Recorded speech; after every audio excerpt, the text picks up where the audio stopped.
WrestleMania 30 में जब the beast incarnate हुआ तो फैंस हैरान रह गए।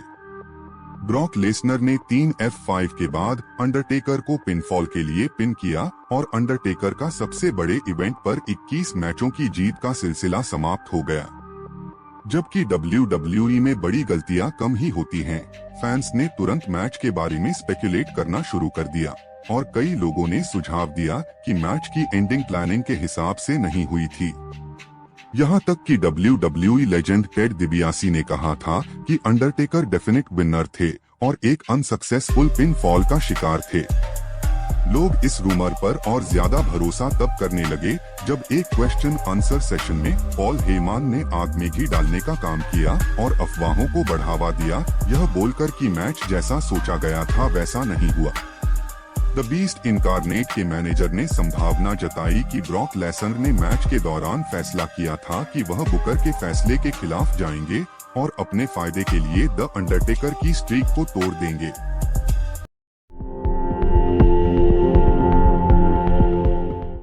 दो 2015 और 2016 के ज्यादातर समय में former WWE world champion Bryan को इंजरीज के कारण टेलीविजन से दूर रखा गया था। हालांकि ब्रायन ने दावा किया कि WWE के बाहर कई डॉक्टरों ने उसे ठीक कर दिया है, लेकिन कंपनी ने उसे परफॉर्म करने से मना कर दिया और उसे रिटायरमेंट के लिए मजबूर कर दिया।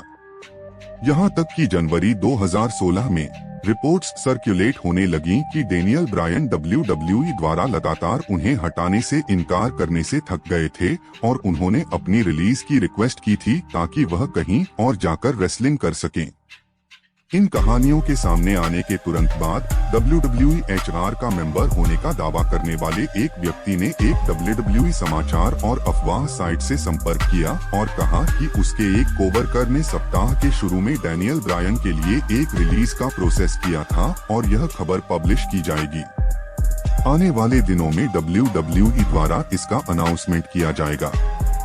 बेशक ऐसा कभी नहीं हुआ और डेनियल ब्रायन को आखिर में WWE टेलीविजन पर वापस लाया गया, लेकिन इसका मतलब यह नहीं है कि ब्रायन के एलिगेशंस बेसलेस हैं।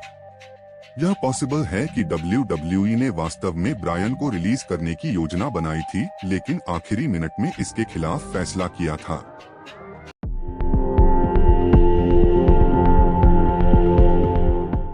दो 2011 की गर्मियों में CM पंक का इनफेमस पाइप बॉम्ब प्रोमो के बाद हर कोई उस पर बात कर रहा था। फ्रस्ट्रेटेड CM पंक ने लास वेगास रैंप पर बैठकर कंपनी के साथ अपनी फ्रस्ट्रेशंस शेयर की और कहा कि बाकी WWE रेसलर्स के पास कहने के लिए कुछ नहीं है। इस सेगमेंट में विंस मैकमैहन ने TRP के चक्कर में पंक को अपना माइक बंद किए बिना आगे बढ़ने की परमिशन दी। विदाउट एनी डाउट वह तब तक था जब तक वह कुछ ऐसा कहने वाला नहीं था जिसका कंपनी पर नेगेटिव इफेक्ट पड़ेगा। विंस मैकमैहन के बारे में एक कहानी बताने का वादा करने के बाद पंक ने WWE के एंटी बुलिंग प्रोग्राम के बारे में बात करना शुरू किया। इससे पहले कि कहानी को आगे बढ़ने का मौका मिलता, उनका माइक काट दिया गया और रॉ अफेयर हो गया। पंक ने कभी भी स्पष्ट नहीं किया कि वह क्या कहने जा रहे थे, जिससे कई फैंस विंस मैकमैहन और इंटरनल पॉलिटिक्स के बारे में स्पेकुलेट करने लगे थे। 1999 में WWE pay per view over the edge के दौरान ओवेन हार्ट की मौत प्रोफेशनल रेसलिंग के इतिहास में सबसे इनफेमस इंसिडेंट्स में से एक है। ओवेन एक सुपरहीरो गिमिक को प्रेजेंट करते हुए स्टेडियम की छत से नीचे उतरकर एंटर करने वाले थे, जिससे फ्लाइट का इल्यूजन पैदा हो और भीड़ में बच्चे खुश हो जाएं। हालांकि कुछ टेक्निकल फॉल्ट आ गया और ओवेन 70 फीट से अधिक नीचे रिंग में गिर गए। ओवेन की डेथ का कारण क्या था यह क्लियर नहीं है, लेकिन कई थ्योरीज सामने रखी गई हैं। कुछ फैंस ने सुझाव दिया है कि ओवेन, जो स्टंट के बारे में अनश्योर थे, उसने आखिरी मिनट में अपना मन बदल लिया और हार्नेस को खोल दिया, यह विश्वास करते हुए कि वह एक सुरक्षित स्थान पर था और दूर जाने में सक्षम था। ओवेन की विडो मार्था का मानना है कि वह एंट्रेंस से गुजर रहे थे, लेकिन आराम पाने के लिए हार्नेस के अंदर इधर उधर घूम रहे थे। इससे अनजाने में हार्नेस छूट गया और ओवेन का कैनवास पर एक्सीडेंट हो गया।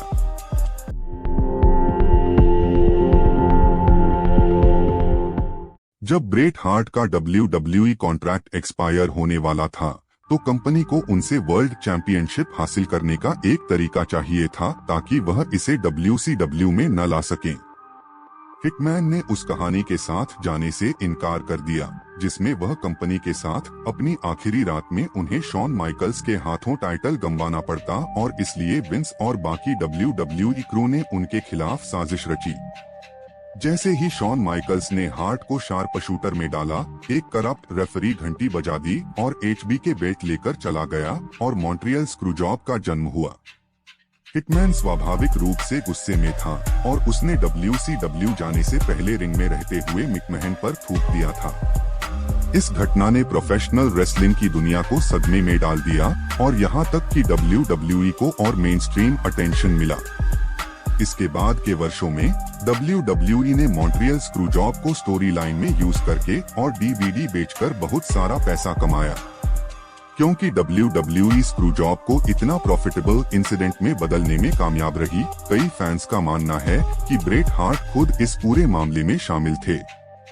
ब्रेट हार्ट ने क्लियरली उस रिप्ले से काफी पैसा कमाया और कई साल बाद जब वह WWE लौटे तो उन्हें अपने करियर का बहुत बड़ा स्टैंडिंग ओवेशन भी मिला। हालांकि यह बहुत अनलाइकली लगता है, लेकिन इस बात से इनकार नहीं किया जा सकता है कि ब्रेट हार्ट को मॉन्ट्रियल स्क्रूजॉब के साथ खेलकर कुछ हासिल करने का मन था।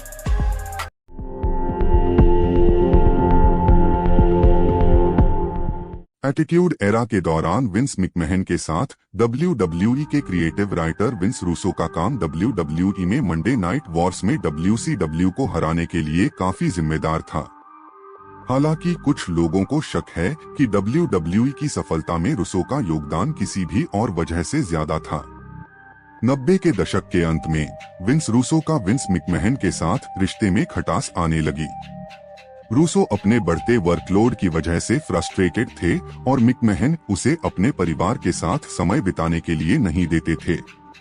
लाइट स्केड्यूल वादा करते हुए रूसो ने 1999 में WCW के लिए कंपनी छोड़ दी। विंस रूसो के आने के बाद WCW के हालात और ज्यादा खराब होते चले गए। धीरे धीरे स्टोरी लाइन और मैच पहले से भी ज्यादा खराब और सेंसलेस हो गए थे। कुछ ही समय बाद कंपनी बंद हो गई और विंस मिकमहन ने उसे खरीद लिया। विंस रूसो ने WCW के लिए लिखते हुए इतना बुरा काम किया कि यह सुझाव दिया गया कि वह हमेशा मिकमहन के लिए काम कर रहे थे और उन्होंने जानबूझकर टेड टर्नर की कंपनी के साथ बुरा काम किया। यह ध्यान रखना दिलचस्प है कि TNA की बुकिंग खराब होने से ठीक पहले रूसो को उस कंपनी में एक राइटर के रूप में भी लाया गया था।